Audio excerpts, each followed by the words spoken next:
안녕하세요. 이번 시간에는 대한민국 정부의 소립과 재헌국회의 활동, 그리고 북한 정권의 소립에 대해 배워보도록 하겠습니다.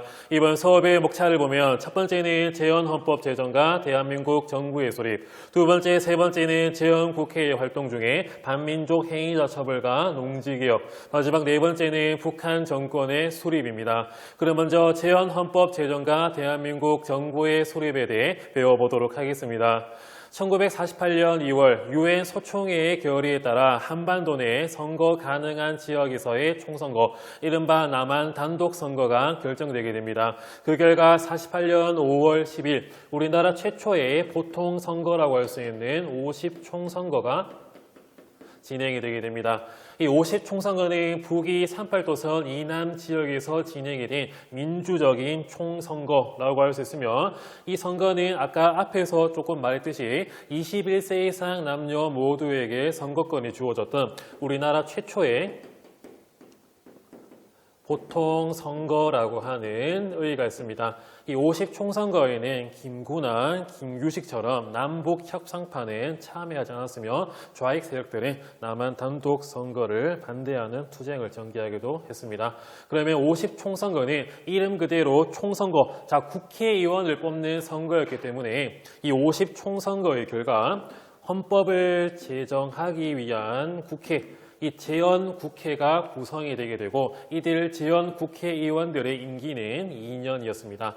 보통 국회의원들의 임기가 4년인데 이들 재헌국회와 재헌국회의원들은 헌법을 제정하는 데에 중점이 된 국회였기 때문에 임기가 4년이 아닌 2년이었고요. 이들 재헌국회는 우리나라의 국호를 대한민국으로 결정을 하고요. 재헌헌법을 제정하게 됩니다. 이에 따라서 오늘날 재헌절이라 할 수 있는 48년 7월 7일에 재헌헌법이 제정되고 공포되게 되는데요. 이 재헌헌법의 내용들을 이어서 보도록 하겠습니다. 우리 대한민국 정부가 3.1 운동으로 만들어진 대한민국 임시정부의 법통을 계승한 민주공화국임을 재헌헌법에서 선언하고 있고요. 여기서는 대통령 중심제, 그리고 입법, 사법, 행정의 상권분립, 그리고 국회에서 정통령과 부통령을 선출하는 규정 내용을 담고 있습니다.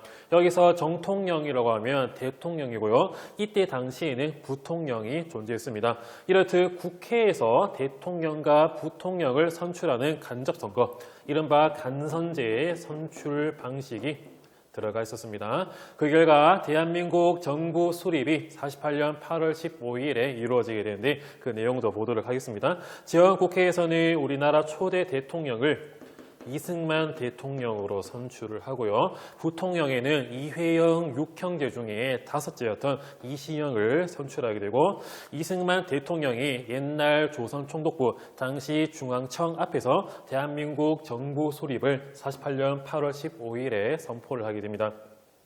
나중에 프랑스 파리에서 열린 유엔 총회에서는 우리 대한민국 정부를 한반도 내 유일한 합법 정부로 승인하기도 했습니다. 이렇듯 재헌헌법 제정과 대한민국 정부 수립의 과정을 봤다면, 이어서 재헌국회의 활동을 보도록 하겠습니다. 목이 막히네요.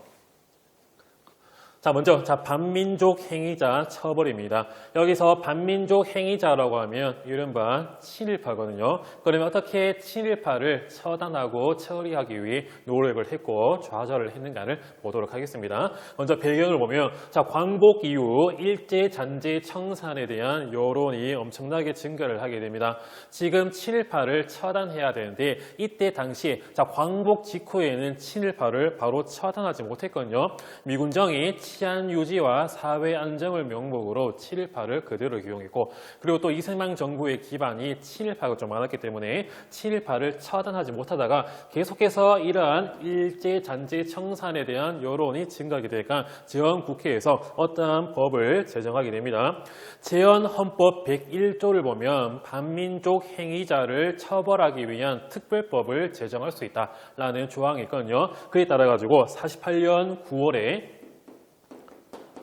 반민족 행위 처벌법, 이른바 반민법이 48년 9월에 제정이 되게 되고 이를 기반으로 48년 10월에는 반민족 행위자 특별조사위원회. 자, 여기서 반민족 행위자는 빼겠습니다. 자, 반민족 행위 특별조사위원회, 이른바 반민특위가 48년 10월에 조직이 되게 되고 49년 1월부터 반민특위의 활동이 전개되게 됩니다. 자, 그러면 이런 반민법이라 할 수 있는 반민족 행위 처벌법의 세부 내용들을 보도록 하겠습니다. 48년 9월에 제정이 된 반민족 행위 처벌법입니다.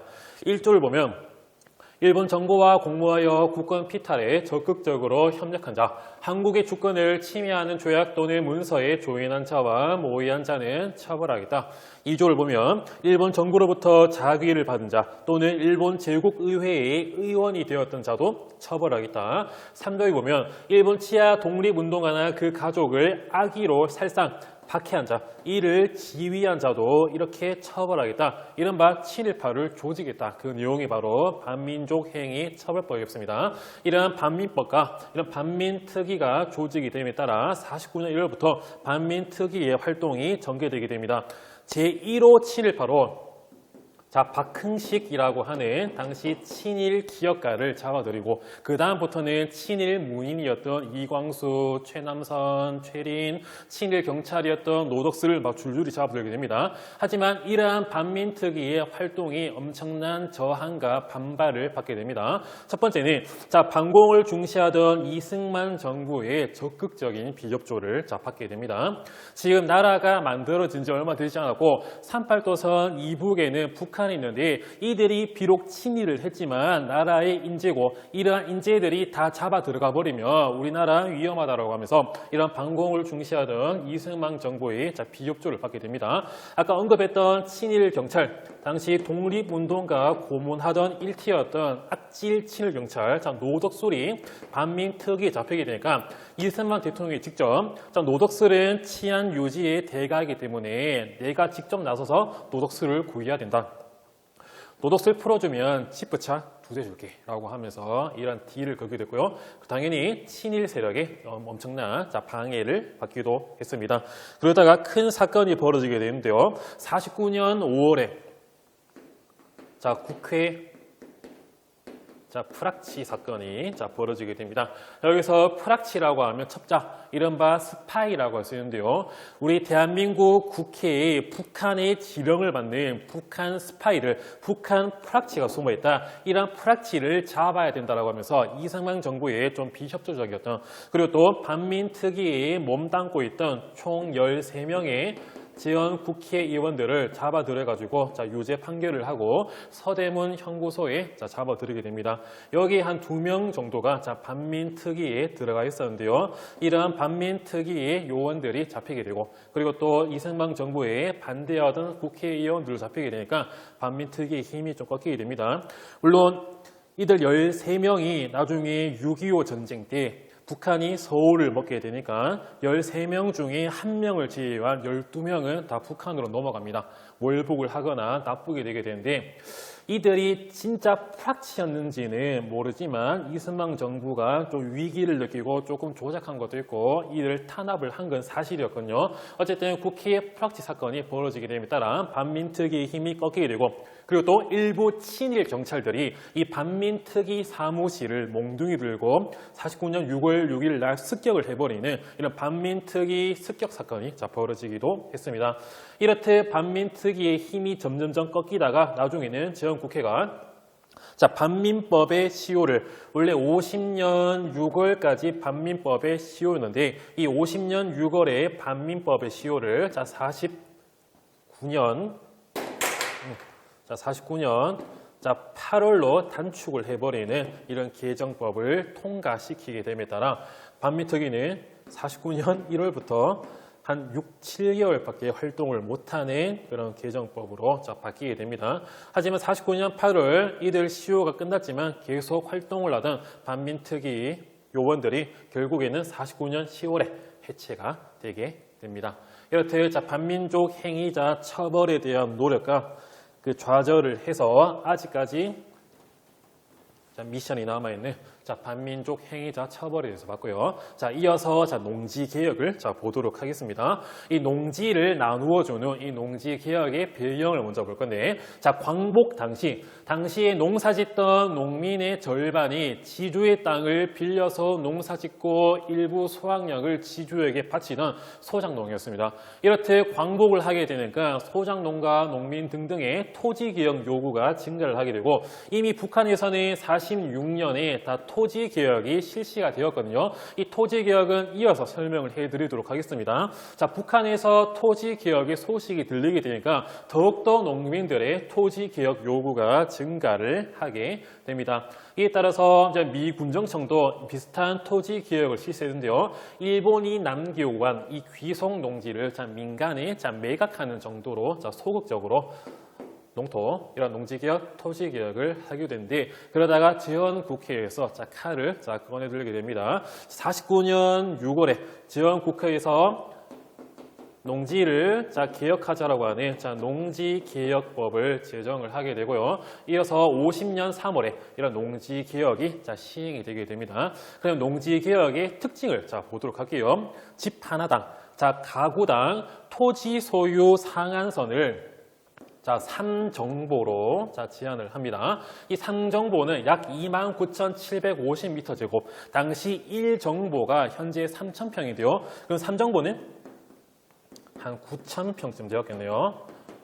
9,000평 이상 땅 갖지 마라. 9,000평 이상의 땅은 우리 정부가 사들이겠다. 이런 농지개혁이 전개되게 됩니다. 이런 농지개혁의 원칙을 보면 경자유전이요.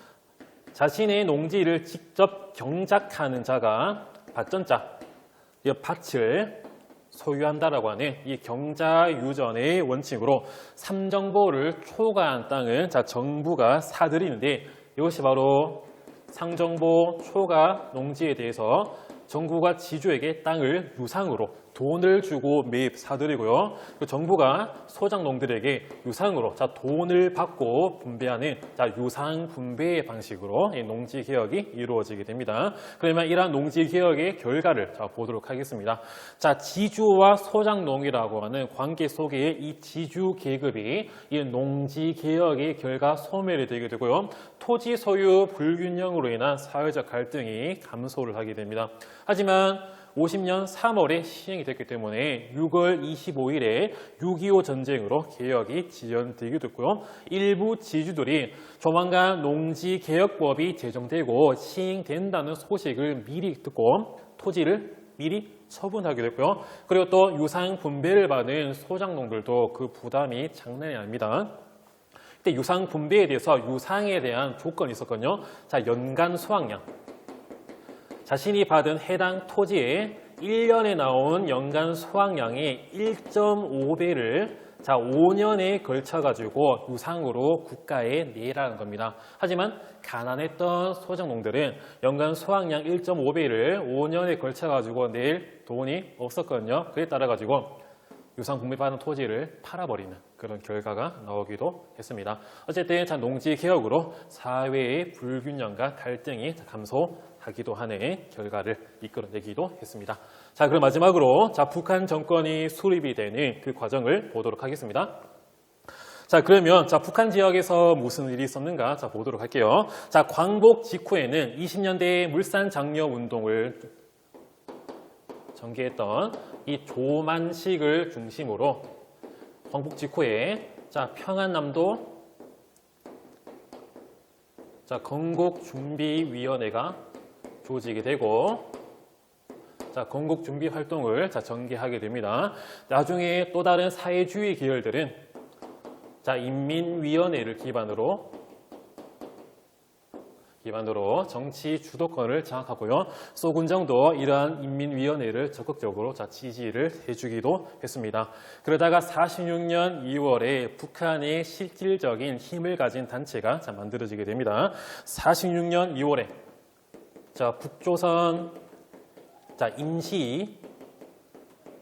임시인민위원회가 조직이 되게 됩니다. 자, 그러면 이 북조선 임시인민위원회의 특징과 활동을 보도록 하겠습니다. 이 북조선 임시인민위원회의 위원장 총 대빵은 김일성이었고요. 여기서 토지개혁을 46년에 실시를 하게 됩니다. 여기서 보면 남한에서는 농지지역이 유상으로 매입을 해서 유상으로 분배하는 체제였다면 여기서는 무상으로 그냥 강제로 지주의 땅을 몰수합니다. 무상으로 몰수해서 이 몰수한 땅을 농민들에게 무상으로 대가 없이 분배하는 무상 분배의 방식을 전개했습니다. 5정보 이상을 가지고 있었던 지주의 땅을 다 뺏어버렸고 친일파의 땅도 뺏기도 했습니다. 자, 그리고 또 여기서는 주요 산업 및 지하자원 국유화로 북한 통치의 기반을 닦기도 했습니다. 그러다가 이런 활동이 전개되거나 47년 2월 1년 뒤에는 인시가 빠진 북조선 인민위원회로 확대 개편되고요. 이 북조선 인민위원회는 조선인민군, 당시 중국에서 활동하던 조선의용군 대부분을 흡수해서 북한군으로 창설하고요. 이들 조선인민군이 나중에 6.25때 남침하면서 열어오게 됩니다. 그리고 또 헌법 초안을 작성하고 남북 협상에도 참여를 함으로써 우리는 남북의 분단을 막으려고 했지만 남한이 먼저 총선거하는 바람에 우리는 어쩔 수 없이 우리 북한 정권을 수립할 수밖에 없다라고 하는 이런 명분을 쌓게 됐습니다. 그러다가 48년 8월 15일 우리 대한민국 정부가 수립이 되게 되니까 북한도 미리 이런 정부 수립을 준비를 하다가 48년 9월 9일에 조선 민주주의 인민공화국 오늘날 북한 정권의 수립을 선포하기도 했습니다. 자, 이번 시간에는 대한민국 정부가 수립이 되고 그리고 또 재헌국회의 활동 중에 반민족 행위자를 처벌하고 농지를 개혁하는 이런 활동들을 봤고요. 그리고 또 북한 정권이 수립이 되는 과정도 봤습니다. 다음 시간에는 동족 상잔의 비극 6.25 전쟁에 대해 배워보도록 하겠습니다. 이번 수업도 열심히 들어주셔서 감사합니다.